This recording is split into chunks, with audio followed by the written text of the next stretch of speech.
pongo a grabar. En primera instancia, entonces, le voy a dar la bienvenida a esta primera edición del taller de la red de detección de bólidos, Bucosur. Es una instancia que, bueno, hemos venido organizando, por un lado, el grupo del Departamento de Astronomía de la Facultad de Ciencias. De aquí hay varios presentes y ya aprovecho para ir presentando algunos de ellos. Está Álvaro Guaymare, que es ayudante del Departamento de Astronomía. Él es licenciado en física por la Universidad de los Andes en Venezuela y hace ya 2 o 3 años, 2 años que está aquí en Uruguay y ha estado colaborando activamente en el proyecto y está haciendo su maestría trabajando en esta temática. También tenemos a Lucas Barrios, Valeria Abraham y por ahí ya debería andar capaz que Lucía Velasco, que son nuestros estudiantes de la licenciatura en astronomía, que también están trabajando en el proyecto. Y creo que del área del Departamento de Astronomía no me olvido de nadie más. Pero a su vez es un proyecto que hemos venido impulsando con secundaria, a través de diferentes lugares de secundaria, los observatorios, la Inspección de Astronomía, la Dirección General de Enseñanza Secundaria, y a través de, bueno, de varios liceos. En particular, hemos venido conversando del tema ya hace varios meses con Reina Pintos, y bueno, por eso entonces esta es una actividad que en cierta forma organizamos y hemos proyectado en forma conjunta con Reina, y bueno, quiero capaz que darle la palabra a Reina para hacer algún comentario que quiera hacer, digamos, referido a la actividad y un poco al encare que lo toman desde el lado de secundaria, y luego comenzaríamos con el desarrollo. Les explico un poco más cómo va a desarrollarse este taller y empezamos a conversar. Así que, Bueno, Reina. bárbaro. Muchas gracias, Gonzalo. Hoy hemos estado hablando desde el año pasado que se instalaron las primeras cámaras, ¿no? La de Casupá y después la de San Carlos. Ahora ya tenemos todo blanqueado, San Carlos y todas las que se vienen después. Y también con Raúl del Observatorio Astronómico de Montevideo. Hemos estado hablando por lo potente de este proyecto, que si bien se encuadra en algo de ciencia ciudadana, o sea, nosotros nos insertamos en un proyecto que ya está encaminado, que ya está armado. Nos pareció muy interesante la actividad en cuanto al desarrollo de habilidades, capacidades, competencias dentro de distintas dimensiones que a nosotros nos interesa desarrollar en los estudiantes.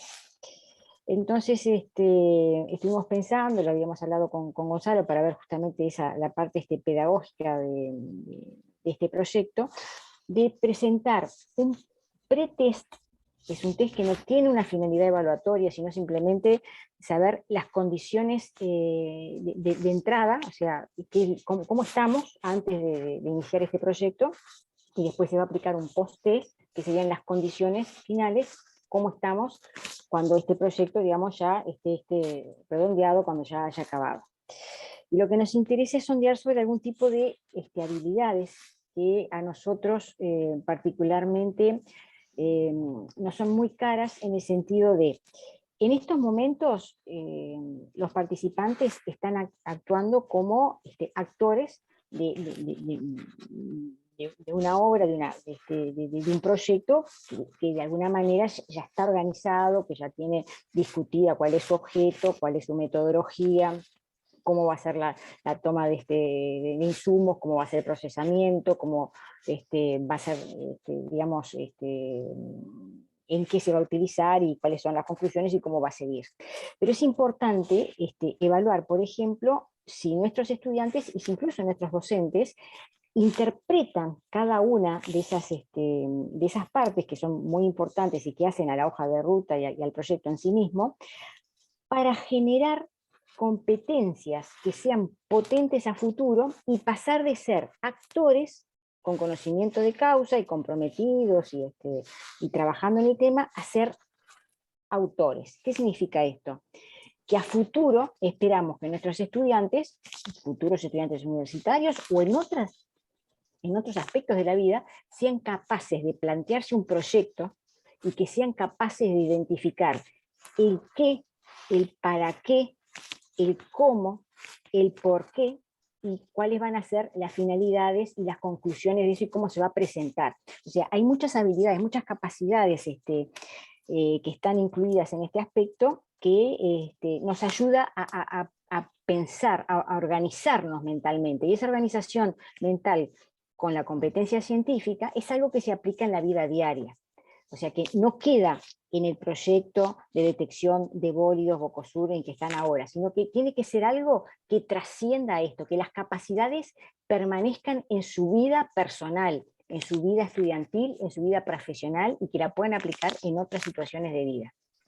Entonces, nos es importante saber si a lo largo del proyecto nosotros vemos que esas competencias se ven más desarrolladas, se ven como que se despiertan algunas o que se desarrollan otras, entonces eso lo vamos a poder ir viendo a través de esos test. Vuelvo a repetir, no es un test evaluatorio ni para los docentes ni para los estudiantes, es simplemente a los efectos de que a nosotros nos sirva incluso como corrección de lo que se hace y cómo se hace. Sí, todo proceso en la industria, o sea, yo tengo una beta química también, en algún momento trabajé en la industria química, o sea, a nadie se le ocurre llegar al final de un proceso de manufactura de comprimidos sin haber hecho un control de proceso a lo largo del tiempo y después que al final haya que tirar todos los comprimidos. Tiene un alto costo de todo punto de vista. En este caso es lo mismo, ¿sí? Nosotros tienen fines correctivos a los efectos de que se logre. O sea, mismo cuando, entonces es un proceso que ya tanto Gonzalo como sus ayudantes ya lo tienen incorporado. Y ya saben que, por ejemplo, cuando pusieron la cámara, bueno, como estas cosas, bueno, aparece esto, tenemos que ver qué es, porque si no vamos a tener tal problema. Son esas actitudes de vida, esas competencias que después se aplican a otras situaciones y que nos interesan que nuestros estudiantes se apropien de ellas.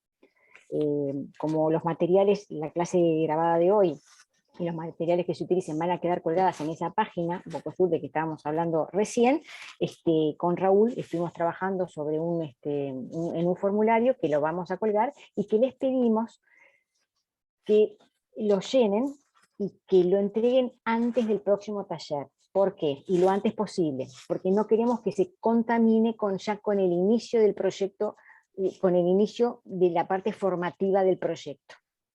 O sea, queremos ser lo más, tener bien claro cuáles son las condiciones de inicio y cuáles van a ser las condiciones finales.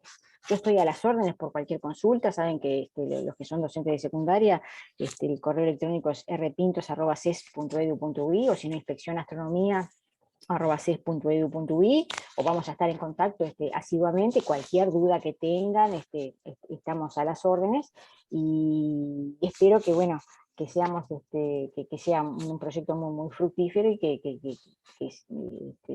tenga sus frutos y sobre todo que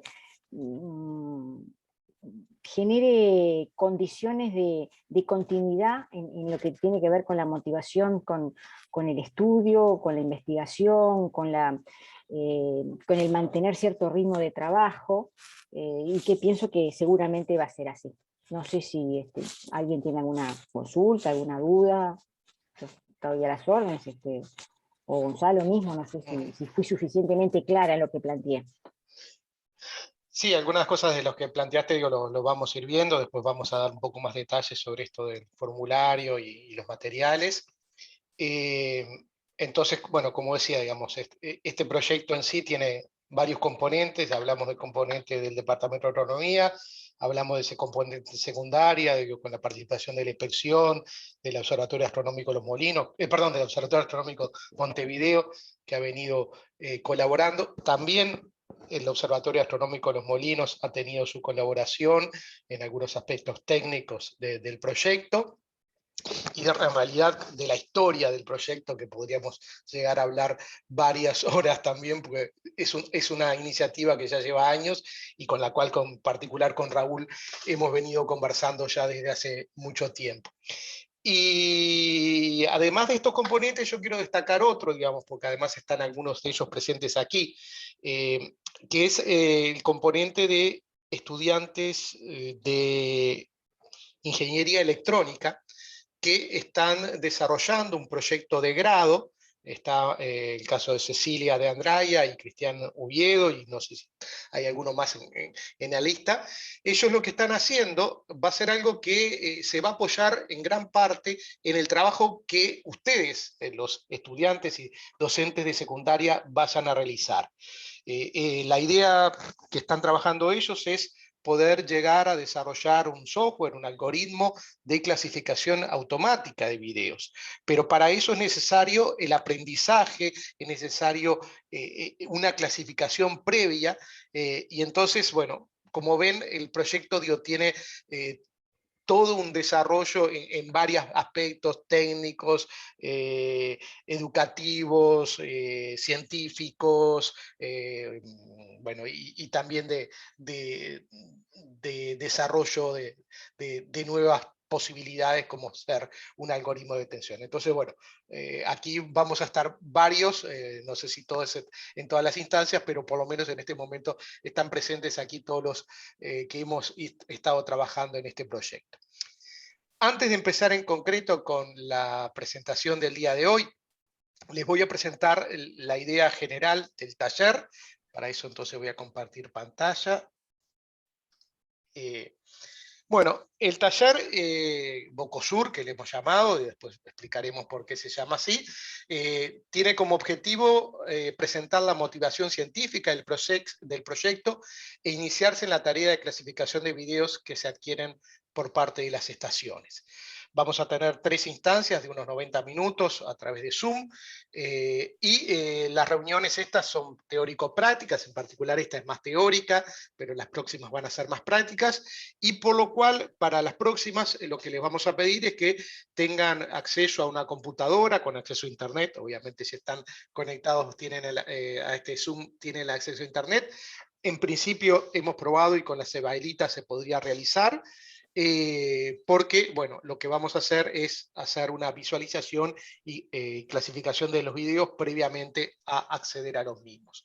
La primera reunión va a ser sobre los meteoros y la red, con algunos contenidos teóricos haciendo hincapié en los objetivos del proyecto y los resultados científicos esperados. En la segunda vamos a hablar del equipamiento, en qué consiste una estación, cuáles son sus componentes, cómo es que funciona. Y después vamos a trabajar de cómo acceder y trabajar con los datos, con los videos, cómo, bueno, hacer un acceso y transferencia de los videos, la visualización, cómo llenamos el formulario de clasificación, cómo hacemos el envío del reporte. Y en la última va a ser justamente más sobre la clasificación de los videos. O sea, en los videos los vamos a clasificar en diferentes categorías dependiendo de los contenidos que tenga ese video. Y van a ustedes trabajar con algunos datos que ya tenemos preclasificados nosotros, y bueno, van a hacer esa clasificación y ver cómo se compara. Y a posteriori vamos a dejar un set de nuevos videos, muchos de ellos todavía sin analizar.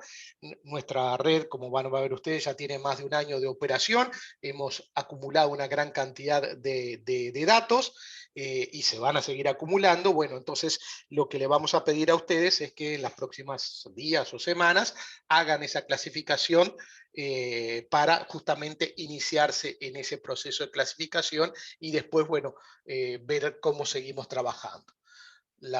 Bueno, las reuniones van a ser estos 3 miércoles de 19 a 20 y 30 horas, y el resto ya lo conocen. Bien, entonces vamos a empezar. Creo que algunos de ustedes ya estuvieron en una charla que di hace unas semanas atrás para profesores de secundaria. En todo caso, en algunos aspectos va a ser un tanto repetitiva, pero en esta, digamos, trato de profundizar un poco más en algunos aspectos. Y lo que les voy a pedir es que, bueno, si tienen alguna duda, me interrumpen. si puede ser no a través del chat, porque muchas veces no estoy viendo el chat, sino directamente o levantan la mano o hablan directamente y me hacen alguna pregunta si les queda alguna duda al respecto. Entonces, estamos hablando de la Red Nacional de Detección de Bólidos, BOCOSUR, que viene de Bólidos del Cono Sur, que, como decíamos, pretende ser un proyecto de ciencia participativo. Yo soy el responsable, también han venido participando Manuel Caldas, un ingeniero electrónico y máster en astronomía, actualmente realizando su PhD en astronomía desde hace bastante tiempo. En particular, Manuel, su tesis de maestría estuvo vinculado a este tema. Después teníamos a Álvaro Guaymare, Sebastián Brusone, recientemente integrado al grupo todos somos miembros del Departamento de Astronomía, después tenemos estudiantes de la licenciatura de Astronomía, que ya los nombré, también, bueno, alguien que no nombré, que está Matías también, que ha estado muy partícipe, y colaboración con profesores de secundaria, Observatorio de Montevideo, Inspección de Astronomía, Uruguay Educa, Observatorio Astronómico Los Molinos, y quizás me olvide alguien más. Bueno, justamente también mencionaba el caso de los estudiantes de ingeniería, y cuenta con financiación por parte de la CSIC, la Comisión de Sectorial de Investigación Científica de la UDELAR, del PDCIBA, del Programa de Desarrollo de las Ciencias Básicas, y de la Embajada de Estados Unidos en Uruguay. Bien, ¿qué son los meteoros? Bueno, todos hemos visto estas estrellas fugaces, quizás alguno con más suerte haya podido ver lo que llamamos un bólido, una estrella fugaz de gran brillo, como las que vemos en esta imagen que está aquí arriba a la derecha o abajo. Eso ya no es tan habitual, pero sin duda los meteoros los hemos visto muchas veces a lo largo de las noches, y más aquellos que tienen la posibilidad de tener cielos oscuros.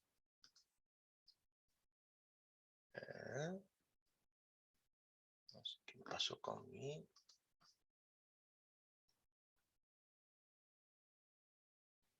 A ver.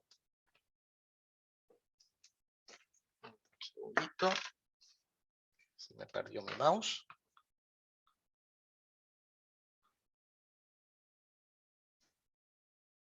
Bueno, algún problema técnico que se me...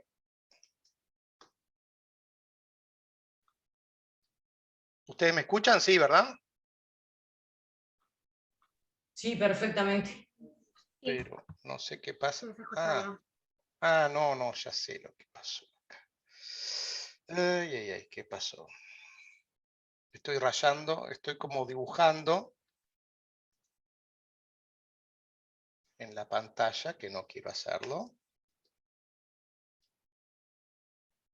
A ver si ahora logro salir. No sé eso. Paro. Ahí va. Ahora vuelvo a compartir.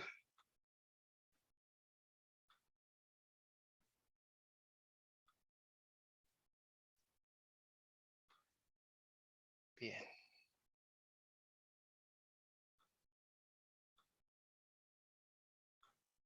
Ahí va.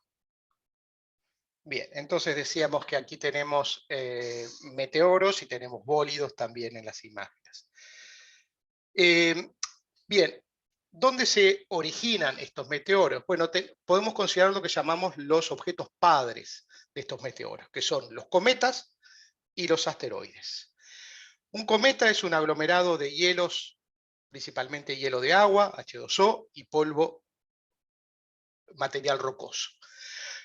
Son originados en las regiones exteriores del sistema solar, en la zona de los planetas gigantes, y lo que ocurre es que cuando un objeto, que es una mezcla de hielos y polvo, se acerca al Sol, se calienta, tienen órbitas que están orbitando en torno al Sol, unas órbitas elípticas que hacen que se acerquen y se alejen. Cuando se calientan, el hielo pasa a la fase gaseosa, decimos que el hielo se sublima, produciendo la liberación de gas y la liberación del polvo que está atrapado en esa matriz de hielo. Y eso genera una coma y una cola, tal cual lo podemos ver en una imagen espectacular, como la del cometa Magnot, que vemos aquí, o más en detalle cuando nos acercamos a un cometa, como lo hizo una sonda espacial, y vemos aquí el proceso justamente de liberación de gas y polvo. Por otra parte, un asteroide es un objeto rocoso, que puede ser un objeto monolítico, o sea, una única roca, o un aglomerado de pequeñas rocas.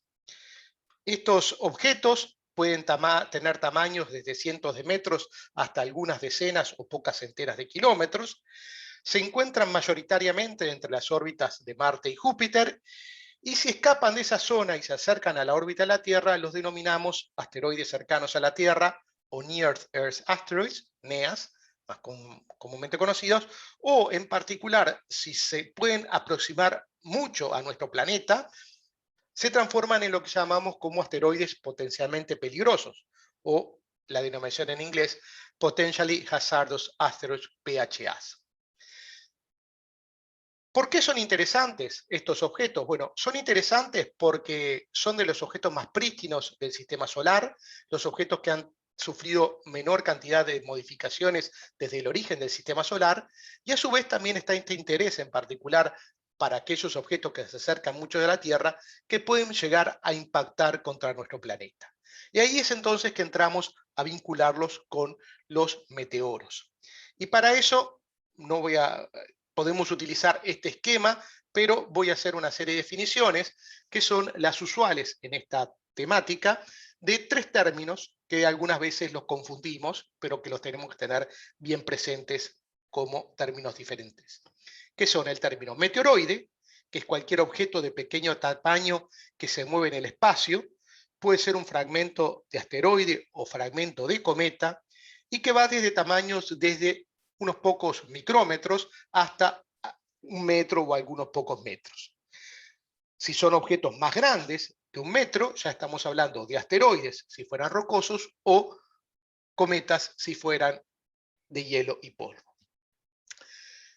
Este es el fenómeno entonces fuera de la atmósfera.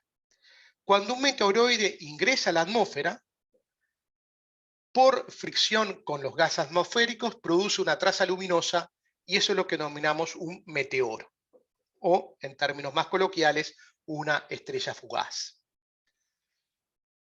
Finalmente, si ese meteoro logra atravesar la atmósfera sin desintegrarse totalmente y llegar a la superficie de la Tierra, hablamos de un meteorito.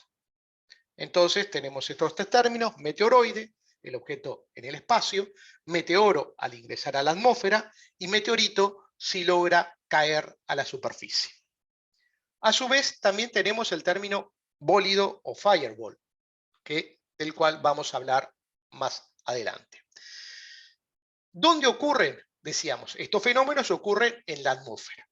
Como ustedes saben, la atmósfera tiene varios kilómetros de altura, y la atmósfera es muy densa en la región más baja, que llamamos la troposfera, y va disminuyendo su densidad a medida que nos vamos alejando de la superficie. Podemos definir un límite de la atmósfera hasta aproximadamente unos 100 kilómetros de altura por encima de la superficie, o sea, muy por encima de cualquiera de las montañas terrestres.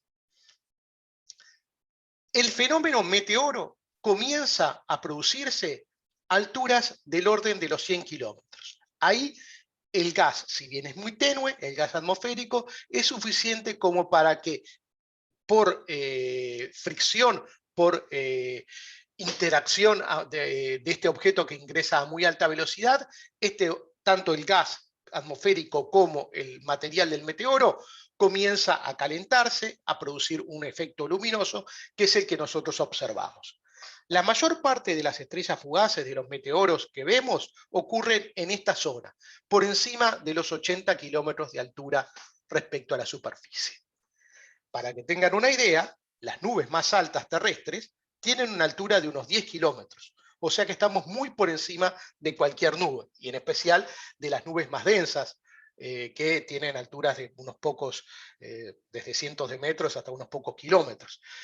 Las nubes más altas, los cirrus, recién estamos a estas alturas de unos 10 kilómetros. Si el meteoro tiene un tamaño un poco mayor, va a producir un fenómeno luminoso más intenso, que es lo que llamamos el bólido. que como también está planteado aquí, este bólido puede tener variaciones del brillo a lo largo de su trayectoria en la atmósfera. Este bólido puede llegar a ser observado hasta alturas de unos 30 a 40 kilómetros. Y generalmente lo que va a ocurrir es que el material que ingresó, el meteoroide que ingresó, va a terminar desintegrándose totalmente en la atmósfera. Decíamos, puede tener variaciones de brillo, puede producir fragmentaciones como las que vemos ahí señaladas, y puede tener hasta un final bastante como casi parecido a un fuego artificial, en el cual hace un destello final que es la destrucción total del bólido. Pero si el bólido es aún un poco mayor, lo que va a ocurrir es que va a lograr atravesar la atmósfera, producir todo este fenómeno luminoso con variaciones de brillo, fragmentarse en muchos casos y permanecer una cierta cantidad de materia que finalmente comienza a caer lentamente, porque este proceso va produciendo una desaceleración del objeto. Estos objetos están ingresando a la atmósfera a velocidades superiores a la velocidad de escape de la Tierra, porque vienen del espacio exterior, vienen del espacio interplanetario. Entonces, para poder ingresar a la Tierra, a la atmósfera de la Tierra, tienen que venir a velocidades superiores a los 11 kilómetros por segundo. ¿Ah? Para que se hagan una idea, 11 kilómetros por segundo, para pasarlo a kilómetros por hora, tenemos que estar multiplicando por 3.600. O sea que estamos hablando de más de 40.000 kilómetros por hora la velocidad de ingreso de estos objetos. Piensen ustedes entonces estar conduciendo no sé, algún objeto a esa velocidad, cuál va a ser, digo, la fricción que reciban de la atmósfera. Bien, decíamos que entonces este proceso va a producir una desaceleración y finalmente a una altura de unos 20 kilómetros por encima de la superficie ya desaparece el fenómeno luminoso y comienza a caer el objeto en lo que llamamos la caída oscura. El remanente de lo que haya quedado de ese proceso que llamamos de proceso de ablación, ese remanente va a comenzar a caer y cae a la superficie lo que llamamos un meteorito. Este es el mismo esquema en el cual acá tenemos señaladas las diferentes capas atmosféricas, la termósfera, la mesósfera, la estratosfera, y en este límite más o menos entre a unos 20 kilómetros, que estamos todavía a la altura de la estratosfera, es que comienza entonces la llamada caída oscura en el caso de un objeto que pueda permanecer y persistir, digamos, luego de este evento tan energético. Bien, aquí vemos algunos fireballs, algunos bólidos, aquí vemos algunos que se pueden llegar a ver hasta de día, como los que vemos aquí, y en este video vemos uno que es de noche, con un brillo notable y, como decíamos, con variaciones de brillo a lo largo de la trayectoria. Algunos términos más que se utilizan en esta temática.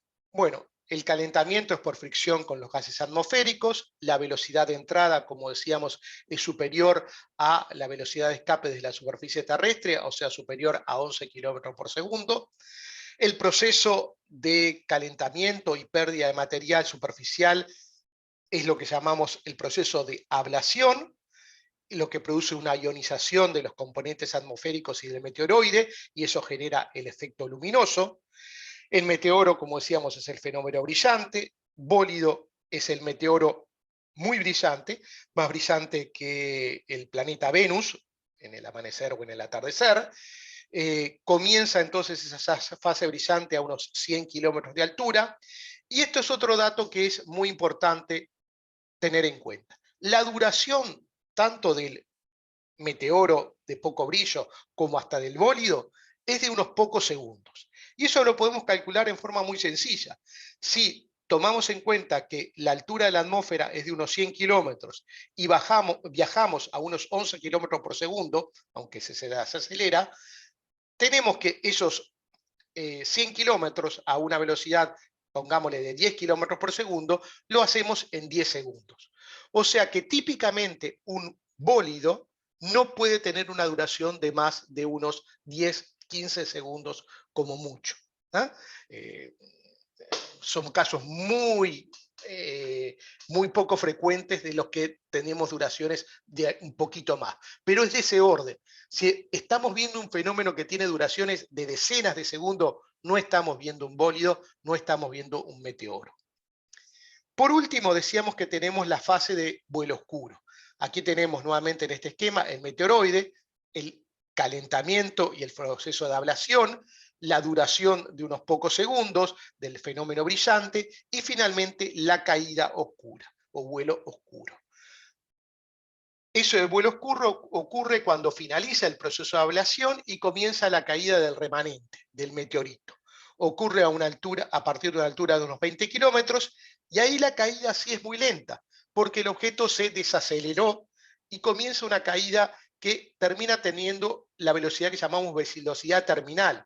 Quizás ustedes saben que si tiran una masa cualquiera, digamos una pelota de hierro desde un edificio muy alto, no va a terminar cayendo con la aceleración que tendría por la gravedad terrestre, sino debido a la resistencia del aire, la resistencia atmosférica, lo que llamamos también en inglés el drag atmosférico, va a terminar cayendo a una velocidad menor, que es lo que llamamos la velocidad terminal, o velocidad de caída terminal, que es típicamente del orden de 100 metros por segundo, depende también de la forma del objeto. Pero entonces, el vuelo oscuro termina a estas velocidades. Y acá podemos hacer otro cálculo sencillo. Si el vuelo oscuro comienza a 20 kilómetros de altura y viaja a unos 100 metros por segundo, el vuelo oscuro demora unos 200 segundos o del orden de 3 minutos. O sea que esta última parte que está acá de caída puede llegar a ocurrir 3 minutos después de haber observado el fenómeno luminoso. ¿Ah? O sea que tengan una idea de la diferencia de tiempos entre que uno observa el fenómeno y capaz que recoge un objeto que le cae cerca, si tuviera mucha suerte, por lo menos que no le caiga cerca, no encima. Y ahora vamos a ver justamente algunos casos también muy interesantes. A su vez, estos bólidos están asociados con algunos efectos sonoros. Tenemos dos efectos sonoros. Uno que llamamos el boom sónico. El boom sónico se debe a que los objetos estos ingresan con velocidades muy altas, velocidades supersónicas, o más aún, que podríamos decir velocidades hipersónicas. Las velocidades supersónicas son las velocidades superiores a la velocidad del sonido en el aire. Estamos hablando de unos 340, de ese orden, un poco más de 300 metros por segundo. Y acá estamos hablando de varios kilómetros por segundo, o sea que son velocidades, como decía, hipersónicas. ¿Qué es lo que ocurre cuando un objeto adquiere o ingresa a la atmósfera o atraviesa la atmósfera con una velocidad supersónica? Produce un boom sónico, como lo produce, por ejemplo, los aviones supersónicos que producen como un estallido. Ese estallido viaja conjuntamente con el fenómeno, pero viaja a la velocidad del sonido. Entonces, se va a escuchar mucho tiempo después que vimos el fenómeno. Y también lo podemos calcular y llegar a la conclusión que puede ocurrir hasta más de un minuto después de haberse visto el fenómeno. Después, además de ese boom sónico, existe otro fenómeno sonoro, en algunos casos, que se llama el ruido electrofónico, que es simultáneo con el bólido.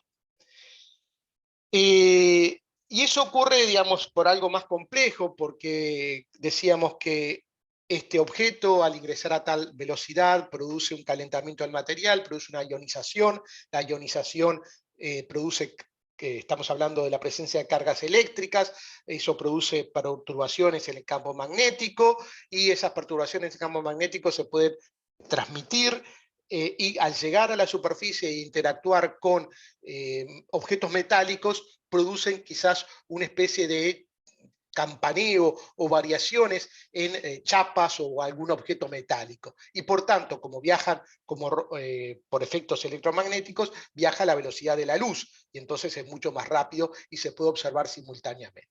Pero lo más común es observar, o escuchar, perdón, el boom sónico, que ocurre para bólidos muy brillantes, posiblemente bólidos más de magnitud, o más brillantes que magnitud -8. ¿Cómo producen estas perturbaciones muy fuertes en la atmósfera, que pueden llegar a la superficie? Los bólidos pueden tener señales sísmicas acopladas a el efecto sonoro, como se puede observar en estos sismogramas. Y por tanto es importante tener, como se cuenta hoy en día a nivel local, una red de acelerómetros o de sismógrafos, porque también nos van a poder servir para analizar este tipo de fenómenos. Bien, y vamos a ver algunos ejemplos. Este es un bólido observado en el año 1992 en Peekskill, en Estados Unidos. Aquí vemos el bólido. Se observó por gente, por ejemplo, que estaba en un partido de fútbol americano, y por eso ese era un foco luminoso que pasó, que estaba por delante del bólido. Aquí vemos cómo se va fragmentando el meteoroide, y cómo vamos teniendo diferentes pedazos. ¿Tá? Y bueno, esta es la trayectoria que siguió, llegó hasta Nueva York, y cuando el meteorito llegó a la superficie, impactó en un auto, dejando este problemita para el dueño del auto. Aquí vemos una imagen del auto dañado por un meteorito caído asociado a este bólido de Peekskill.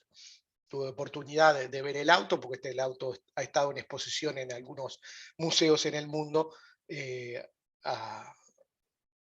Bueno, otro caso interesante, más cercano para nosotros, fue el caso del meteorito de San Carlos, del año 2015, del 18 de septiembre del año 2015, en Maldonado. En ese caso tenemos que un meteorito atravesó el techo de Dolmení, de una casa, de un techo liviano, ingresó aquí vemos los materiales, que fue, bueno, el techo, parte del techo Dolmení roto, parte del lambriz, y luego siguió su trayectoria y pegó aquí en la cama y terminó rodando hasta esta ubicación. A su vez, un fragmento de posiblemente del material del techo, impactó este televisor, y aquí vemos, bueno, el televisor impactado, y vemos justamente el meteorito que se recogió. Vamos a volver después sobre esta imagen del meteorito, porque cuando a mí me mandaron las primeras fotos de este meteorito, inmediatamente dije, bueno, esto es un meteorito, porque nos llegan una cantidad de materiales, de rocas, que la gente piensa que puede ser un meteorito, pero que en realidad la mayor parte no lo son. Esta claramente tenía una serie de indicios, como la costa de fusión, los redmaglitos, y otras características que después voy a comentar. Y por último tenemos, de estos casos que quería comentarles, el caso de Chelyabinsk, del año 2013 en Rusia.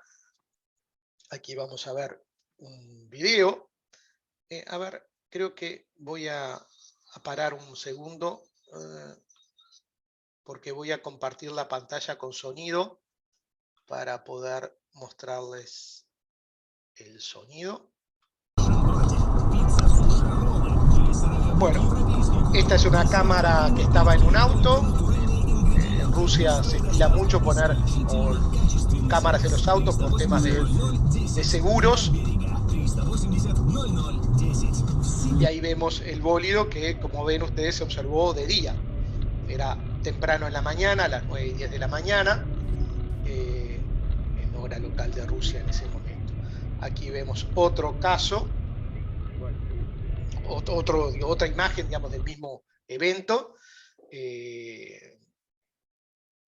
Aquí todo nevado, se ve el fenómeno luminoso, ni siquiera se dan cuenta la gente que está aquí de lo que acababa de suceder.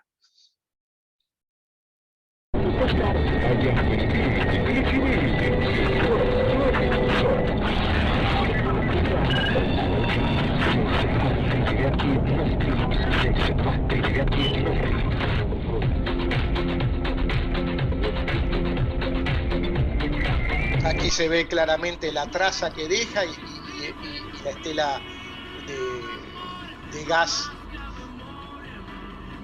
principalmente es vapor de agua.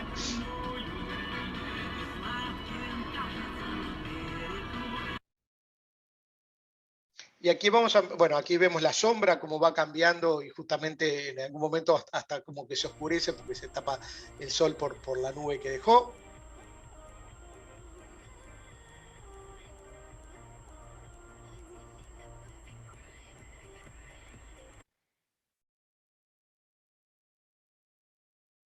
Ahí vemos como que hubo un evento muy luminoso y después, digamos...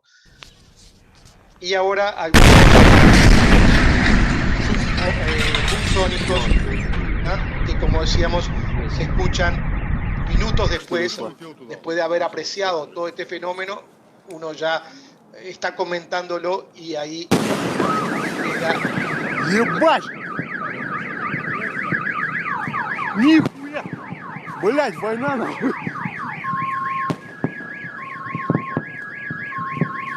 Esta es una onda de presión en la atmósfera que puede producir la rotura de vidrios hasta la caída de paredes, como ocurrió aquí en Rusia.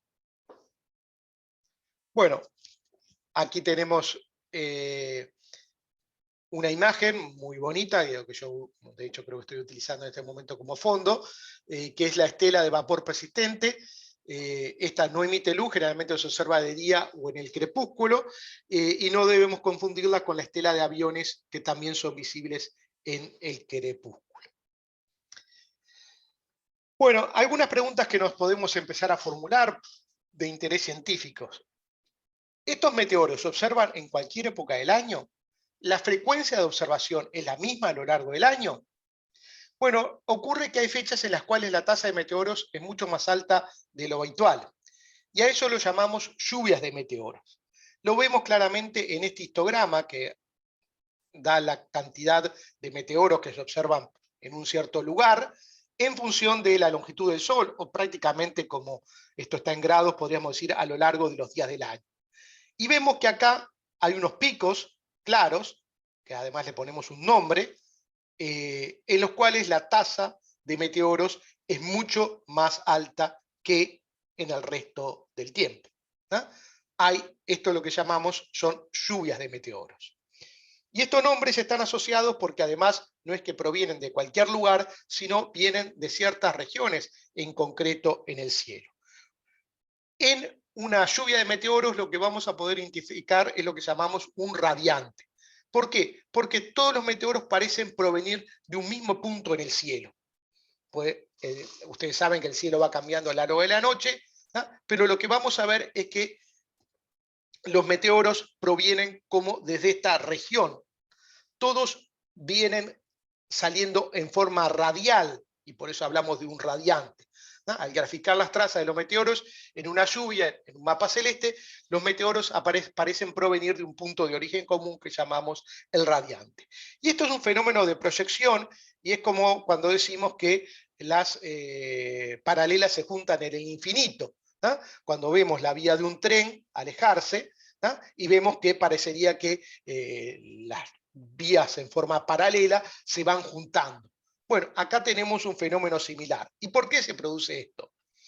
Bueno, porque estos meteoros provienen de cometas, y provienen en particular del polvo que fue dejando un cometa a lo largo de sus repetidos pasajes por las inmediaciones del Sol. Acá tenemos, por ejemplo, la órbita de la Tierra en torno al Sol y la órbita de un cometa. Y en este caso tenemos, por ejemplo, un punto de corte, un punto de acercamiento entre la órbita del cometa y la órbita de la Tierra.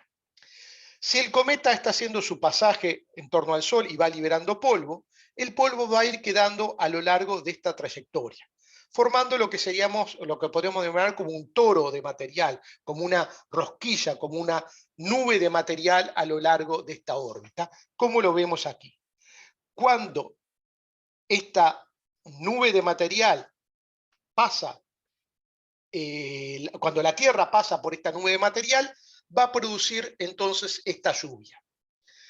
La mayoría de los meteoros entonces aparecen en lluvias, alcanzando su punto máximo en ciertas fechas específicas. ¿Y por qué los vemos como proyectar desde un cierto punto radiante? Porque es, en definitiva, lo que vemos es la dirección en la cual está en el cielo esta trayectoria que veíamos acá. Es un tema que podemos plantearlo como esta suma de velocidades en términos físicos. Hay lluvias de meteoros en fechas precisas, y aquí tenemos las principales lluvias de meteoros, en las cuales tenemos a su vez identificado el radiante, que lo tenemos identificado en este caso con coordenadas ecuatoriales, coordenadas astronómicas ecuatoriales. Para los que han hecho astronomía quizás están familiarizados, en particular la que nos interesa señalar es la declinación, que es la distancia angular al ecuador, y vemos que la mayor parte de estas lluvias de meteoros identificadas tienen declinaciones positivas. ¿Qué quiere decir de eso? Que están en el hemisferio celeste norte. Y muy pocas de ellas, acá solo tenemos una, con declinaciones negativas o cero. O sea que esta es la única del hemisferio celeste sur. Una de las grandes preguntas es, ¿por qué esta asimetría? ¿Por qué hay tantas lluvias de meteoros en el hemisferio norte y tan pocas en el hemisferio sur? Bueno, en parte una explicación es que es la falta de observadores en el hemisferio sur. La falta de sistemas de búsqueda y de observación de meteoros que estén instalados en el hemisferio sur comparado con los que históricamente han estado instalados en el hemisferio norte. Con lo cual, se darán cuenta que nosotros, observadores del hemisferio sur, uno de los objetivos de este proyecto es tratar de subsanar esta asimetría e identificar algunas lluvias de meteoros más en el hemisferio sur. También aquí vemos que estas lluvias están asociadas a algunos cometas, en particular a algunos cometas muy famosos como el cometa Halley o el cometa Encke. Bueno, pero tenemos que tener presente que estas lluvias de meteoros en principio no producen meteoritos. ¿Por qué no producen meteoritos? Porque están asociadas a cometas que son una mezcla de hielo y polvo, mientras que los meteoritos provienen de objetos rocosos como los asteroides. Pero existen meteoros provenientes del ingreso de objetos rocosos que pueden producir la caída de un meteorito. Entonces, ¿qué hacemos en caso de que caiga un meteorito? Que sería otro paso más en este tema de estudio. Bueno, ¿qué hacemos? Una es poder hacer, por ejemplo, una clasificación que no es solamente necesaria para haber visto la caída de un meteorito, sino por alguna roca que ustedes encuentran y quieran analizar. Bueno, este esquema, que está basado en un trabajo o en un esquema similar que hizo la profesora Elizabeth Zucolotto del Museo Nacional de Río de Janeiro, hicimos la versión en español de esto. Es un esquema bastante sencillo, una especie de diagrama de flujo, en el cual, bueno, comenzamos aquí y preguntamos, por ejemplo, ¿la roca que tenemos es atraída por un imán? ¿Sí o no? Si es sí, seguimos por este lado; si es no, seguimos por este otro. Y en algunos casos, por ejemplo, vamos a suponer que no es atraída por un imán, pero nos preguntamos, ¿es más pesado que otras rocas que estamos habituados? Si es no, bueno, ya podemos descartar que es un meteorito. Si es sí, seguimos haciéndonos preguntas y finalmente podemos tener, digamos, tres salidas, o 3 o 4 salidas. Una es, no es un meteorito, también acá tenemos esa salida, o también la salida, bueno, pese a que están todos estos no, ¿por qué usted cree que es un meteorito? Denos algún argumento y comuníquese con nosotros, o en algunos casos que nosotros consideramos interesantes, le pedimos a la gente que nos mande una muestra para su análisis. Como yo les decía, a lo largo de varios años, quizás ya más de 20 años, nos han llegado varias decenas de muestras. La única que podemos confirmar que es un meteorito es el caso del meteorito de San Carlos. Todo el resto han sido descartadas. Pero seguimos abiertos e interesados. Y bueno, de hecho, hace unos meses atrás, cuando visité Dolores con Freddy, estuvimos analizando un posible meteorito, creo que era del Museo de Villa Soriano, y que bueno, lo descartamos como que era un meteorito. También en algunos museos en todo el país están presentados algunas rocas como posibles meteoritos y realmente no lo son. Pero este esquema les puede servir a ustedes como... Pero bueno, vamos a ver los casos que sí son meteoritos. Y de los meteoritos podemos hablar de dos tipos, de las caídas y los hallazgos. Si alguien observa la caída de un objeto y lo recoge, hablamos de una caída. O sea, si alguien observa el objeto en la atmósfera, el bólido, y después inmediatamente o a los pocos días lo recoge una roca que es un meteorito, estamos hablando de una caída. Sin embargo, la mayor parte de los meteoritos que se recogen en la Tierra no son producto de caídas que se observan, sino son producto de hallazgos. Alguien halla una roca con algunas características particulares, la clasifica y es un meteorito. ¿Cómo es un meteorito fresco? Bueno, lo vemos aquí. Presenta esta costra de fusión, de la cual ahora vamos a ver algunos ejemplos. ¿Ah? Pero es una costra oscura, negra, ¿ah? Y esto es un meteorito fresco. Si el meteorito ya ha sufrido un cierto proceso de erosión, porque ha estado expuesto aquí en la Tierra por varias décadas o cientos o miles de años, bueno, si es no mucho tiempo, va a tener una costra que se ha removido, porque esta costra es muy finita, de tan solo unos pocos milímetros, 1 o 2 milímetros, ¿eh? Y entonces es fácilmente removible por procesos erosivos. Y lo podemos ver de esta forma. O si no, podemos tener un meteorito muy erosionado, como este que está aquí, que es muy difícil de distinguir con respecto a una roca terrestre. Quizás ustedes ven una roca de este tipo y van a decir, bueno, esto es una roca terrestre.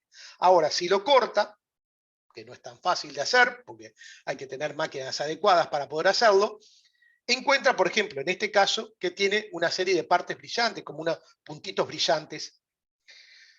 Bueno, viendo esto, justamente volvemos al caso del meteorito de San Carlos. Y cuando yo recibí las primeras fotos, inmediatamente me di cuenta de que se trataba de un meteorito. ¿Por qué? Porque presentaba esta costra de fusión, se había descascarado en algunas partes y entonces se veía que esa costra tenía apenas un milímetro de espesor y en el interior tenía este aspecto blanquecino. Nos llamó la atención un poco estas manchas blancas que aparecían, pero después nos dimos cuenta que eran las marcas de fibrocemento, de dolmenit, que había quedado incrustada en el momento del impacto al atravesar el techo de la casa. Y luego, cuando logramos cortarlos, encontramos esta estructura interior con estas incrustaciones de hierro brillante, claramente identificatorias de un meteorito. Y finalmente fue clasificado como un meteorito, publicamos un artículo al respecto. Y aquí vemos una sección de corte, una lámina delgada, perdón, en la cual vamos a ver otras características que presenta este meteorito. Bueno, meteoritos tenemos de 4 grandes tipos: meteoritos rocosos o condritas, meteoritos metálicos o de hierro, palacitas o también llamados rocoso-metálicos, y meteoritos rocosos acondríticos, que se forman en diferentes partes, ¿no? Los meteoritos más primitivos son las condritas, que se forman de un asteroide aglomerado o de las regiones más exteriores de un asteroide diferenciado. Los asteroides más grandes tienen un proceso de diferenciación, como lo ocurre en la Tierra, en la cual tenemos una capa más externa de silicatos y un núcleo en el cual tenemos posiblemente, por ejemplo, un material mezcla de hierro-níquel. Bueno, dependiendo de las regiones que provenga el meteorito, vamos a tener unas diferentes características. Voy a pasar muy rápidamente. Primero, darles algunos números. El 86% de los meteoritos que caen en la Tierra son de tipo condrítico. Ahora vamos a ver algunos ejemplos. El 8% acondrítico, el 1% rocoso metálico y el 5% metálico. No obstante, estas condritas son difíciles de identificar y se deterioran rápidamente por fenómenos erosivos, y en realidad los más comunes de encontrar y los que hay más comúnmente en las colecciones son los metálicos, que si bien son una fracción menor, perduran mucho en la superficie de la Tierra. Y como ven, no voy a entrar obviamente en el detalle, la clasificación de los meteoritos es bastante compleja. Tenemos todos estos tipos de meteoritos. Entonces, cuando uno dice, voy a hacer una clasificación del meteorito, tengo que meterlo en alguna de estas tantas cajas que están acá, y es bastante difícil hacer esa, y es necesario hacer un estudio químico, físico y petrológico del meteorito para saber a qué tipo pertenece. Vamos a ver algunos ejemplos. Aquí tenemos condritas, que son meteoritos rocosos, que están caracterizados por la presencia de estos cóndrulos, que los vemos ahí claramente. Esto es una lámina delgada. Presentan,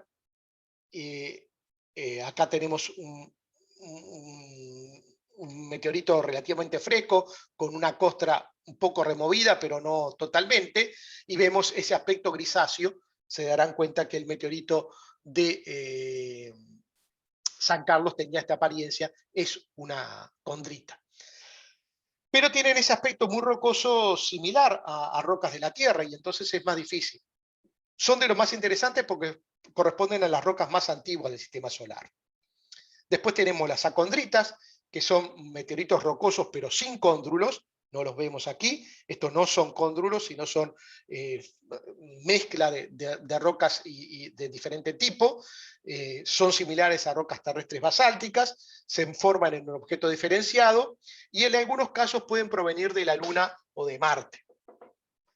Después tenemos los meteoritos metálicos, compuestos por una aleación cristalina de hierro-níquel, o sea, tienen componentes de hierro y una cierta cantidad de níquel, y eso los hace diferentes al hierro que encontramos aquí en la superficie de la Tierra, que prácticamente no tiene níquel, y presentan en la superficie este tipo de estructuras que llamamos reimagritos, que es como si hubiéramos moldeado a dedo el meteorito, y es producto de ese proceso de ablación en ingreso a la atmósfera, que el gas caliente va a ir como moldeando la superficie del meteorito originalmente más grande. O también puede presentar esta estructura que llamamos piel de elefante, ¿tá? También característica de este tipo de meteoritos. Los meteoritos metálicos son muy interesantes de cortar, pulir y tratar con ácido, porque aparecen estas estructuras que llamamos figuras de Widmanstatten, que así que si tenemos la posibilidad de tener un meteorito metálico, hacerle este tratamiento y pulirlo y tratarlo con ácido, aparecen estas figuras muy llamativas, que permiten a su vez la clasificación y determinar concretamente qué tipo de aleación de hierro-níquel estamos considerando. Y por último tenemos los meteoritos rocosos metálicos, que sin duda son los más bonitos. Son una mezcla de la aleación hierro-níquel con rocas con silicatos. Entonces tenemos una, como ustedes ven aquí, una matriz más metálica y un material más transparente. Provienen también de asteroides diferenciados, y acá tenemos una lámina que, si la vemos a trasluz, tiene una apariencia muy hermosa. No muy lejos de acá de Uruguay tenemos gigantescos meteoritos como los de Campo El Cielo en el Chaco argentino. Este es un meteorito de varias toneladas de peso, y también daría para toda una historia porque tiene algún tipo de vínculo con Uruguay, no muy... que no nos dejan parados muy bien, digamos, porque estamos hablando de tráfico de materiales, contrabando de materiales desde Argentina. Bueno, para ir terminando, vamos a hablar en concreto de nuestra Red Nacional de Detección de Bólidos, Bólidos del Cono Sur, BOCOSUR. Es un proyecto, como decíamos, de ciencia ciudadana, en el cual la idea es que los estudiantes y docentes del Departamento de Astronomía y Facultad de Ciencia, junta integrante de comunidades educativas de todo el país, principalmente del ámbito secundario, participen activamente en la generación de conocimiento científico, colaboren en la operación y mantenimiento de la red, proponiendo mejoras de los prototipos y promuevan una interacción estrecha con docentes, estudiantes de ciencias, electrónica, robótica, TICs y público en general aficionados a la astronomía.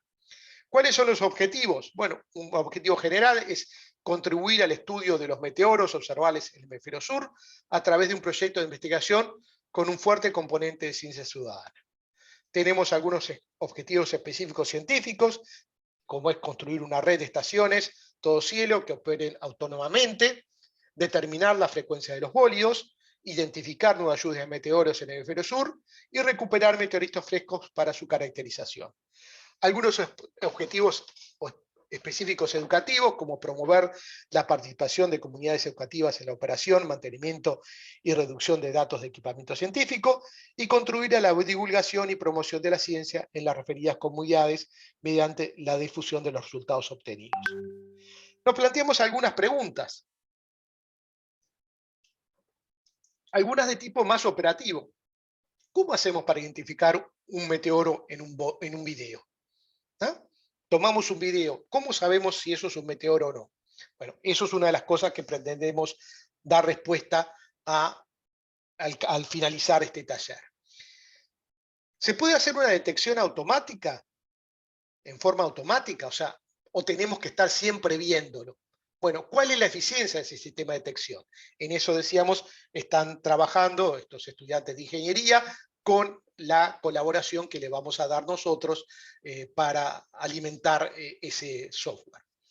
Y después, bueno, teniendo estas preguntas respondidas, nos empezamos a plantear una serie de preguntas científicas. ¿Con qué frecuencia puedo observar un bólido de un cierto brillo desde un determinado lugar? ¿Una vez por día, una vez por semana, una vez por año? ¿Cuáles son las lluvias de meteoros observables en el hemisferio sur? ¿Hay nuevas lluvias que podemos identificar? ¿Puede haber corrientes de meteoritos? Hablamos recién de lluvias de meteoros asociados a cometas, pero ¿qué pasa si hubiera meteoritos a lo largo de una trayectoria que tengan una trayectoria común, ¿no? Y que pueden a su vez tener algún otro compañero, algún otro hermano más grande? ¿Puede haber algún objeto de mayor tamaño en esa corriente de meteoritos? ¿Qué riesgo significa para la vida en la Tierra? Y si nosotros logramos identificar un meteoro, un bólido muy brillante, y estimamos que es un meteorito, ¿podemos calcular la caída? ¿Dónde lo podemos encontrar? Y si lo encontramos, ¿podemos hacer una clasificación? ¿Qué tipo de meteorito es? Bueno, todas estas son preguntas que están asociadas a este proyecto y en las cuales, bueno, queremos que ustedes participen en las que quieran o en la mayor parte de ellas. De esto vamos a hablar un poco más en la próxima clase, sobre en qué consiste cada una de las estaciones. En este momento nosotros tenemos 3 estaciones instaladas, una en la Facultad de Ciencias, otra en el Liceo de Cayupá, en Florida, otra en el Liceo de San Carlos, en Maldonado, 4 más a instalar en las próximas semanas o meses. De eso tenemos que conversar con cada uno de ustedes, en el Liceo de Castillos en Rocha, en el Liceo de Rosario en Colonia, en el Liceo de Trinidad en Flores y en el Liceo de Dolores en Soriano. Dice lugar asignado porque hace unos pocos días atrás, y con la colaboración de Raúl Salvo y de Reina Pintos, se ha logrado que la Dirección General de Educación Secundaria de la ANEP tomara esta resolución, vean la fecha, 18 de junio de este año, que dice, la voy a dar lectura porque me parece importante, tomar conocimiento de la solicitud presentada por el director del Observatorio Astronómico Montevideo y el Departamento de Astronomía, y autorizar la instalación de unas cámaras Sol Sky en los liceos de San Carlos, Trinidad, Dolores, Castillos, Rosario, para el proyecto Bocosur. Previa coordinación con las direcciones liciales y encomendar a la Inspección de Astronomía, en coordinación con el Observatorio Astronómico de Montevideo y el Departamento de Astronomía, el seguimiento y evaluación del proyecto, evaluando su impacto y beneficio para la comunidad educativa. justamente lo que decía Reina al principio de la importancia de hacer un seguimiento de el impacto que tenga este proyecto. Bueno, las estaciones que tenemos instaladas, esta es en la azotea de la Facultad de Ciencias, quizás ustedes algunos la conozcan, es un edificio creo que de 14, 15 pisos, estamos acá arriba, en Malvin Norte. Esta es en el Liceo de Casupá, también en la azotea del liceo. Este es en el Liceo de San Carlos. En la azotea del liceo, aquí tenemos el observatorio del Liceo de San Carlos. Acá ya tenemos completadas también, puestas las otras estaciones que pensamos colocar. Y este esquema es importante porque los colores indican la zona de cobertura de cada una de las estaciones. Y para eso tomar en cuenta que la zona de cobertura es más o menos de unos 100 kilómetros de radio, porque bueno, lo que queremos es ver el bólido a una cierta altura, por ejemplo, un poco más de 20 grados por encima del horizonte. Entonces, tomando en cuenta que el fenómeno ocurre, como decíamos, a unos 80, 100 kilómetros de altura, podemos determinar lo que sería la zona de cobertura. Y lo que queremos es que un mismo punto tenga cobertura de más de una estación.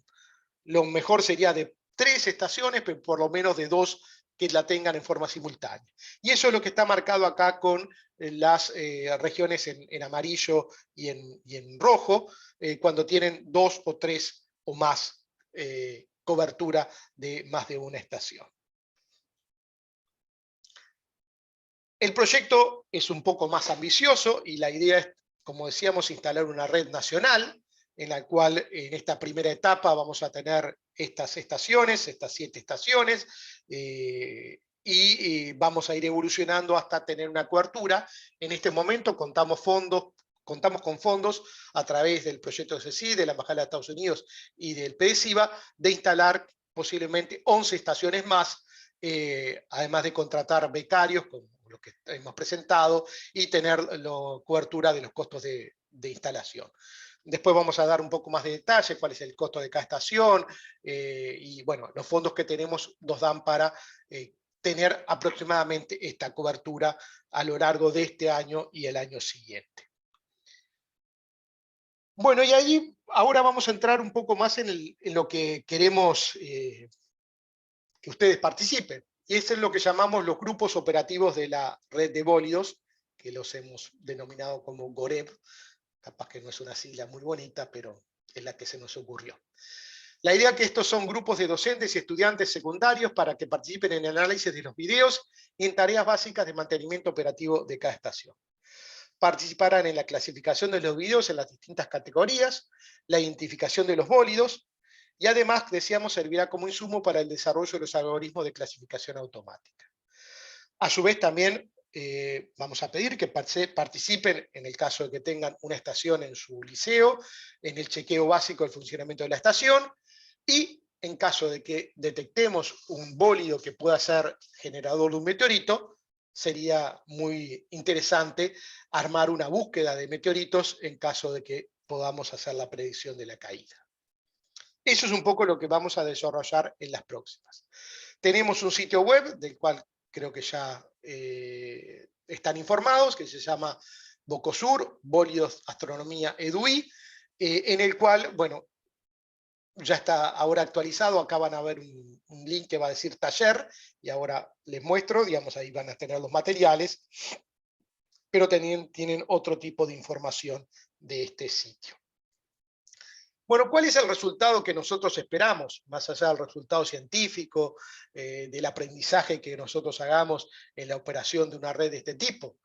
Es que mediante la experimentación con la investigación, nuevos jóvenes se interesen en las ciencias. Como decía Reina, no necesariamente sean estudiantes universitarios de astronomía, sino estudiantes interesados en la ciencia, en el método científico, en plantearse un problema y buscarle una solución, plantarse interrogantes y tratar de darles respuesta. Las próximas etapas va a ser las próximas 2 clases que tenemos, o más que clases, en ese caso no van a ser clases, sino van a ser reuniones. de trabajo, en el cual vamos a describir el equipamiento y después mostrar cómo acceder y trabajar con los datos, y la tercera va a ser sobre la clasificación de los videos. En los próximos días les vamos a enviar el cuestionario pre-taller, del cual hablaba Reina anteriormente. También les vamos a enviar tutoriales para que estén preparados para estas dos partes de cómo acceder y trabajar con los datos y la clasificación de los videos. Tenemos una lista de mail, a la cual ya están incorporados ustedes, que es taller-bocosur@googlegroups.com, y un canal de Slack, que también hay varios. Para este primer taller hemos armado unos grupos, que son los que están estructurados aquí, en función de los grupos, digamos, que ya están. O sea, tenemos un grupo del Liceo 10, con la profesora Silvia Martino, la coordinación. Después tenemos un grupo del Liceo Ramón Goday, de Casupá y de Cerro Colorado, con la coordinación de Heber Pombo. Después tenemos un grupo mixto, digamos, con colegas de la zona del Liceo de Castillos, del Observatorio de los Molinos, del Observatorio de Montevideo, no, creo que es del IPA, también estudiantes del IPA.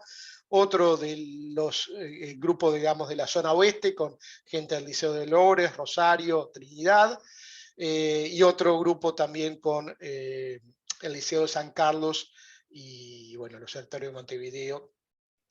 Estos grupos, la idea es que van a trabajar en forma conjunta. Nosotros les vamos a ir asignando tareas en concreto en las próximas 2 reuniones, y pretendemos que después, bueno, se mantengan, en particular los grupos liceales con estudiantes y aquellos profesores que quieran ir replicando esto. A futuro la idea también va a ser hacer más de estos talleres, en la cual participen otros estudiantes. Hemos querido que este primer taller tuviera un grupo reducido de gente, porque era la primera experiencia. Bueno, y con esto creo que estoy terminando. Después quedaban algunas cosas más, pero quizás las vemos en otra oportunidad. Quiero dar paso ahora a algunas preguntas, comentarios que tengan, ideas a cómo seguir. Así nos vamos preparando un poco para las 2 instancias próximas, que, quiero aclarar, no van a ser tan como una clase, sino va a ser bastante más interactivo, porque va a suponer el trabajo con ustedes. Acá Freddy tenía una pregunta. No, yo solamente, lo que te digo hoy al principio, se lo digo a todos. Si bien es cierto, dice Freddy Planchón, en realidad estamos en la sala de conferencias, de videoconferencias del Liceo Taruselli. Estoy yo, pero bueno, está la directora del liceo, están profesores bueno, un estudiante incluso de ingeniería, y en el fondo tenemos a la profesora Alejandra Banchero con más alumnos, porque la idea es aprovechar estas 2 terminales, pero hacerlo colectivamente. O sea, por más que dice Freddy Planchón, en realidad somos como 9, después te vamos a pasar la lista de todos los que estamos. Bien. Bien. Sí, o sea, queríamos en esta instancia hacerlo en forma un poco más reducida, pero obviamente está muy bueno que ya estén participando más gente, y en particular más estudiantes, porque si quieren colaborar en esto, como yo decía, tenemos más de 1 año de operación. En realidad, la cámara que está en la azotea de facultad ya casi lleva 2 años, 1 año y pico, de operación, muy intermitente, muchos meses, porque era el prototipo, digamos, y hacíamos ajustes, pero en San Carlos, en Casupá, está desde febrero del año pasado, también con algunas intermitencias, en particular la intermitencia del verano, que tendremos que solucionar para el próximo verano, de que no nos bajen la llave del liceo. Y esos son de las lecciones que uno va aprendiendo, que, bueno, los liceos dejan de operar en el verano, pero esto tendría que tratar de verse de continuar operando. También en San Carlos ha estado operativa casi por 1 año, un poco menos, porque tuvimos alguna cantidad de problemas iniciales. Hay que recordar que la Cámara de San Carlos la terminamos de instalar el 13 de marzo del año 2020. recuerden qué fecha. ¿Qué fecha? En la noche que estábamos terminando de instalar la cámara con Álvaro, y no sé si estaba, creo que era con Álvaro en ese momento, nos volvíamos para Montevideo, y bueno, ya sabemos todo lo que ocurrió después. Y operó esa noche la cámara de San Carlos y después dejó de operar porque apagaban una llave y no sabíamos por qué, pero obviamente el liceo estaba cerrado, estuvimos varios meses hasta que pudimos solucionar y ahora tenemos de vuelta un problema que tenemos que ver cómo solucionamos. Pero todo esto es un tema de aprendizaje y bueno, vamos a tener que conversar con los otros. Queremos ahora, por ejemplo, instalar en Castillos, decíamos Rosario, Trinidad, Dolores. Tenemos que empezar a coordinar con cada uno de los lugares en concreto, ya que ahora tenemos la autorización de la Dirección General de Secundaria para llevar adelante esto. Heber. Sí, bueno, nosotros diagnosticamos que la famosa llave, la llave que se cae, es debido a las tormentas eléctricas. No es que nadie la baje, ni nadie la suba, ni es un ovni, ni es una cosa rara, sino que son las tormentas eléctricas. Se ve que hay alguna conexión eléctrica en el sistema que está mal, y aparentemente ahí desconecta todo. Que le ha dado varios dolores de cabeza a Álvaro para poder diagnosticarlo, pero ya el otro día lo comprobamos. Una tormenta eléctrica nos bajó todo. Sí, Bueno, por eso es un paso, paso inicial tenemos al principio. Veremos cómo lo solucionaremos. Por eso es importante tener una contraparte local, digamos, o sea, que haya un grupo de gente que tenga un conocimiento mínimo de cómo operan las estaciones, digo, lo vamos a ver en la próxima, pero básicamente lo que necesitan son dos cosas, electricidad y conectividad a internet. Con eso operan en forma, pero...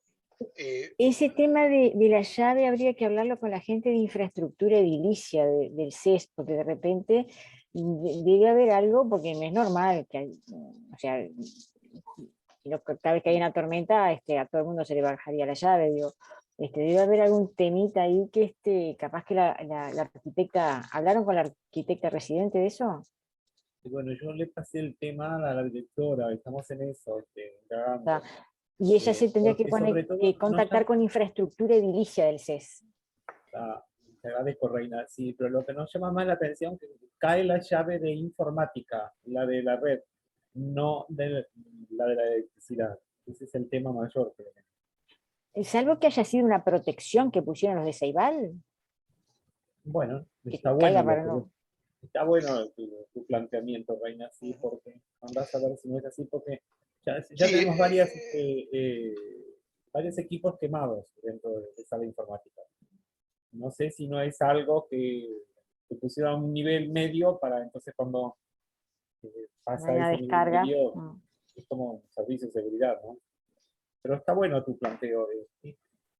Sí, acá hay otra parte, otra pata importante que va a ser, digamos, tener un cierto contacto con Ceibal, con la parte más técnica, porque en algunos casos hay una cantidad de situaciones que tenemos que ir conversando con la parte técnica de Ceibal.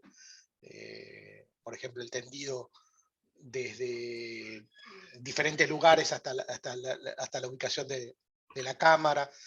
Son cosas que también tenemos que ir viendo, de tener una contraparte del lado de Ceibal, de la parte más técnica, no la parte tan educativa, porque aparecen este tipo de problemas.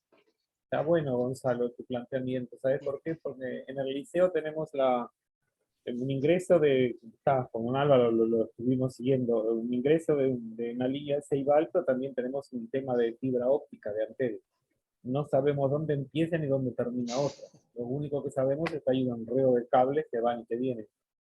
Entonces, bueno, está. Este prelab esto puede ser prelab, obviamente, para empezar el trabajo. Bueno, ¿algún comentario, alguna pregunta? Yo he tratado de buscar material para compartir con ustedes de esta parte más teórica y material en particular en español, y no pude conseguir, más allá de algunos links genéricos de internet, no hay demasiado material. Ahora encontré algunos libros en español, editados por unos colegas españoles como Trigo Rodríguez, que voy a tratar de comprarlos para tener, pero por lo menos comprar alguna versión. Lamentablemente no están en formato electrónico. Pero en estos temas muchas veces siempre tenemos esta limitación de tener poco material en español. En inglés sí hay algunos materiales más que se pueden acceder.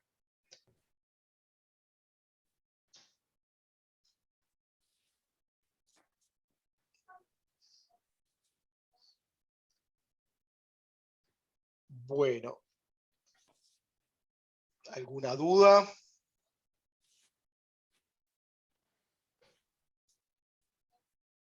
Ahora, tal vez esto se trate más adelante, pero ¿cómo podemos, ya que Álvaro nos mandó unos videos de la detección de esta estación de Gazupam, ¿cómo podemos acceder a los videos que se van generando a lo largo del tiempo?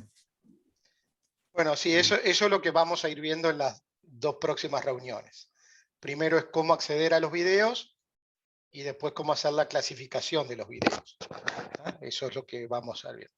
La idea es que estos videos no va a haber acceso directo a las estaciones reportan todos sus videos a un servidor que está en la facultad, y lo que vamos a dar acceso es a ese servidor. Eso, digamos, es más seguro para que no haya problemas de que se cambie la configuración de la estación, y entonces lo que vamos a dar es el acceso a los videos que están ya guardados, digamos, en el servidor. Están clasificados por día, por estación, y bueno, vamos a ir explicando cómo se va a hacer eso. A futuro, la idea va a ser, bueno, cada grupo le vamos a asignar un bloque de días de una estación para que hagan una clasificación de esos videos. En diferentes categorías, que después las vamos a ver, son los meteoros, pero también, obviamente, lo que detecta es todo objeto en movimiento. Entonces vamos a detectar meteoros, Claro, detectamos aves. la cámara graba solo cuando detecta movimiento, ¿no? No Exactamente. graba todo. Sí. Algunos de ustedes han tenido la experiencia de trabajar con otro proyecto que tiene algunos puntos en común, que fue el proyecto que se lideró desde el Observatorio de Montevideo, no recuerdo cómo era que lo llamaban, pero que utilizaban imágenes de una cámara todo cielo que estaba o que está en el Observatorio de la Silla, en Chile. En ese caso eran imágenes, fotografías, y lo que veían ustedes era una traza en la imagen. Acá lo que van a ver es un video solamente del momento en el cual la cámara detecta que ha cambiado algo, o sea, que ha habido algo que se movió en la imagen. Y ahí entonces hay un video corto. Pero cuando digo eso, puedo decir muchas cosas, o sea, puede ser un avión, puede ser un pajarito, puede ser una araña. Bueno, ya sí, la lista puede ser bastante grande, y eso es lo que vamos a ir viendo, cómo distinguirlo, que en algunos casos es sencillo, pero en otros casos es bastante más dudoso, y acá podemos dar cantidad de ejemplos de hasta algunos que nos quedan todavía en interrogante de qué es lo que puede ser. Así que bueno, eso es lo que vamos a ir viendo en las próximas 2 reuniones. Perfecto.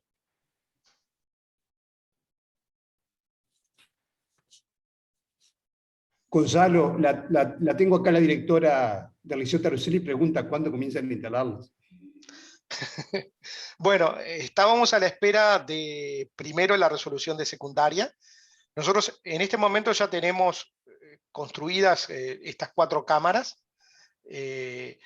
Estábamos haciendo un testeo comparativo de 2 cámaras diferentes que tenemos ahora, De eso vamos a hablar un poco más en la parte técnica en la próxima. Pero bueno, la idea ahora era ajustar la parte técnica de la instalación, porque bueno, queremos ir un día, capaz que si se puede instalarla en el día o en 2 días, pero no tener todos los problemas técnicos antes resueltos, sino, por ejemplo, en San Carlos y en Casupá, más allá de que fuimos un día, tuvimos que volver varias veces. Bueno, eso sin duda va a ocurrir, pero tratar de ser la menor cantidad de veces, y más cuando uno empieza a alejarse de Montevideo. Pero en la medida que se vayan solucionando, o sea, teniendo claro esos problemas técnicos, el lugar, creo que el lugar ya lo habíamos visto cuando yo visité el Liceo de Dolores, pero está del tema de, bueno, cómo hacer la instalación eléctrica hasta el lugar, cómo hacer la instalación de internet, ese tipo de cosas las que tenemos que empezar a conversar.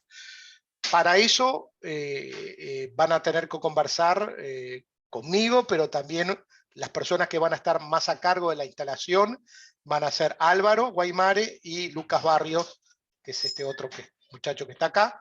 Ellos son los que están más responsabilizados de la instalación técnica de las cámaras. Así que es empezar a conversar los detalles técnicos de lugar, ¿tá? Y en eso también, bueno, lo que decía Reina, de quizás tener alguna conversación en algunos casos con la parte más de arquitectura.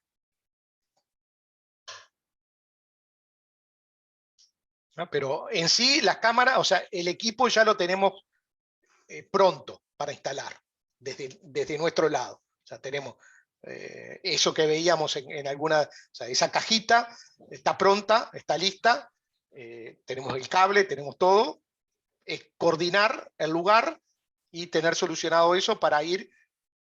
La instalación se puede hacer en, no sé, ¿cuánto nos lleva? 2, 3 horas, 4 horas. ¿No?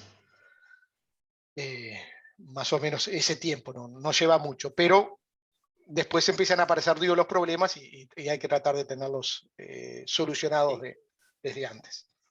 Y una de las ideas que se había planteado en un principio con que hacer el contacto con la institución era que por lo menos la instalación tuviese por lo menos un miembro, un delegado, se podría decir, para que viera cómo se está instalando el componente, en dado caso que nosotros nos pudiéramos movernos hasta ese lugar, alguien encargado alguien de la institución, representante de la institución, pueda colaborar también en ese punto, en dado caso que no podamos trasladarnos hasta el lugar.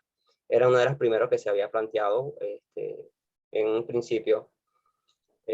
Una vez también cuando fui a Casupá, también Ever y un chico, creo que fue Mateo, que también participó en la reparación de la estación.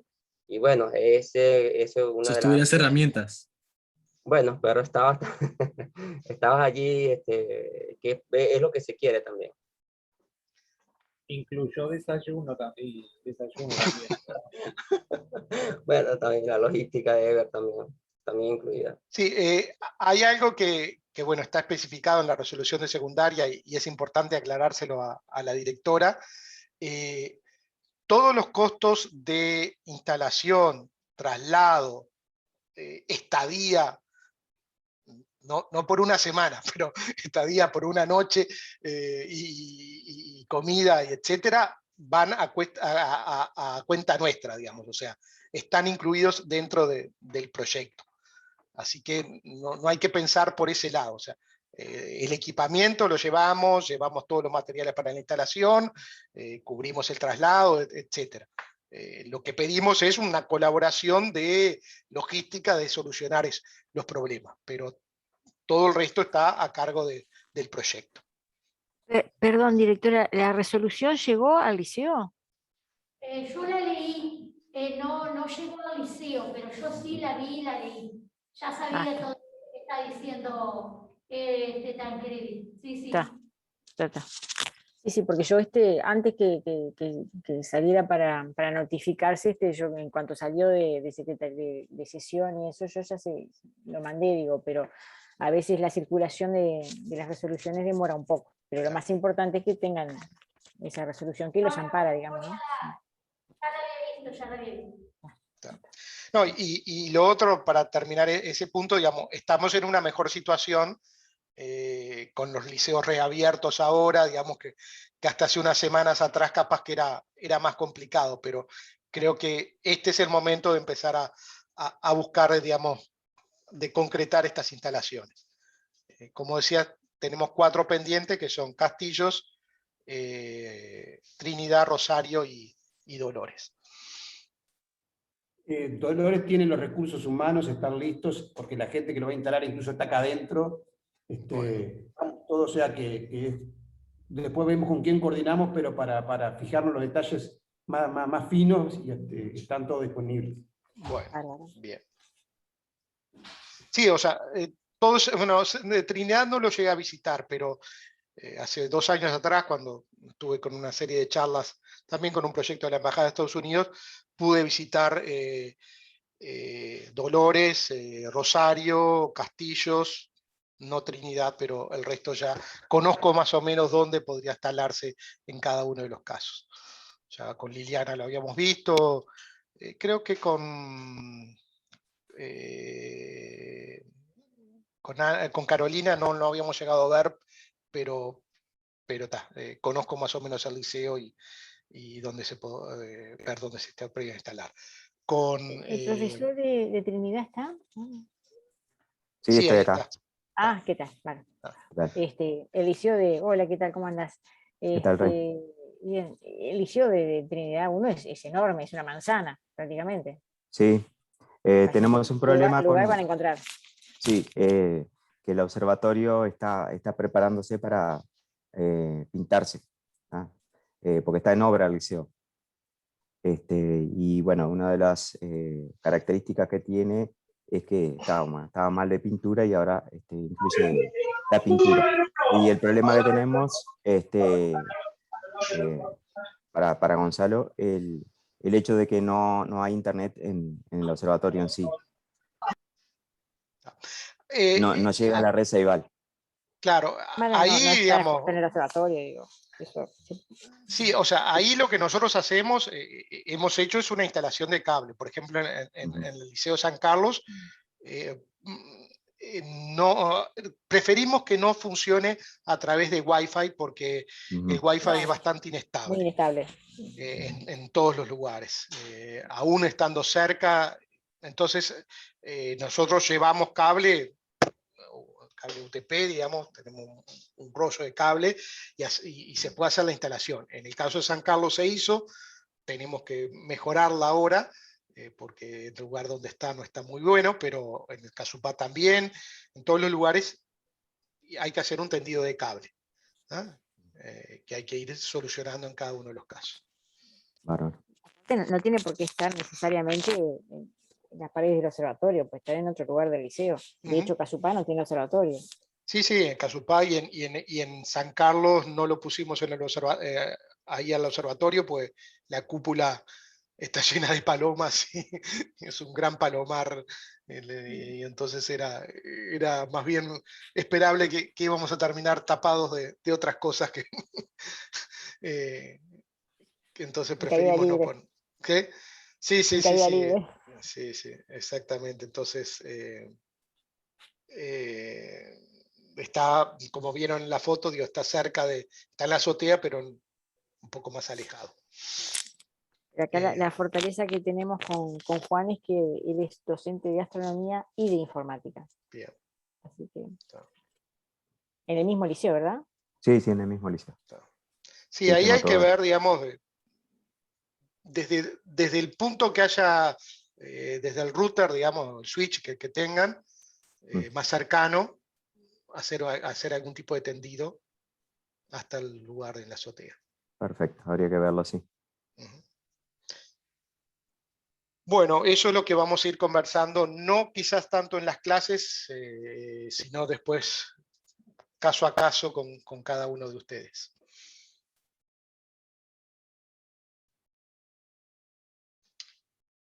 Bueno, el material de la clase de hoy vos lo vas a colgar en la página de Sabocos y después nosotros te alcanzamos el link del test. Del formulario, exactamente. Les reitero que por favor lo completen antes del próximo taller lo más pronto posible que puedan. Y donde dice nombre vamos a poner opcional, porque de repente alguno no quiere poner el nombre, entonces le pedimos que por lo menos pongan un alias, que vuelvan a repetir en el segundo test, porque si no, no podemos contrastar los dos tests. ¿Tá? O sea, les vuelvo a repetir, no tiene finalidad ni evaluatoria, ni punitiva, ni nada que se le parezca, simplemente los efectos de una variable más a controlar dentro del proyecto. Perdón, va a estar en la página web del Bocosur. Sí, le pasamos el link a Gonzalo. Sí. Ahí está. Sí, y si no, también lo vamos a mandar por el mail, la lista de mail que habíamos creado. Gracias. Bueno, en la próxima me van a seguir viendo a mí, pero también van a ver más activos al resto de los compañeros de estudiantes y docentes del proyecto, así que van a ver caras un poco más jóvenes. Bien. Una última cosa, perdón. Sí. Porque ustedes detectan el movimiento, y si en vez de detectar el movimiento detectan un cambio, una variación de la luz, ¿no sería más práctico? Sí, en realidad lo que estamos viendo es cambio de la luz. Eso lo vamos a explicar igual en la próxima. O sea, lo que nosotros hacemos es comparar dos, llamamos frames sucesivos. O sea, en el video, ustedes saben que el video en realidad es como una colección continua de fotos. Bueno, hacemos la comparación de dos frames separados un cierto tiempo, y si vemos que hay una diferencia entre uno y otro, es que empezamos a grabar. Sí, en algunos casos son puntos que cambian poco de posición, ¿no? Muchas gracias. Bien. Buena, interesante pregunta. Sí. Vos sos estudiante de... Ya terminaste el liceo y estás haciendo primero ingeniería, creo que me habían dicho. Sí. Bien. Pero vos habías participado en las Olimpiadas, algo así, ¿o no? ¿O alguna actividad del liceo, no? Sí, estoy en proyectos de LOAM y estuve en la Olimpiada también. Estás en un proyecto, sí, en los proyectos de OAM. Bueno, si no quedan más preguntas, nos vemos el próximo miércoles. Para 19, en el mismo link, ¿verdad? En el mismo link, sí, a las 7 de la tarde, el miércoles 21. ¿Ah? Muy bien. Genial, gracias. Ahora toca cenar y descansar. Sí. Gracias.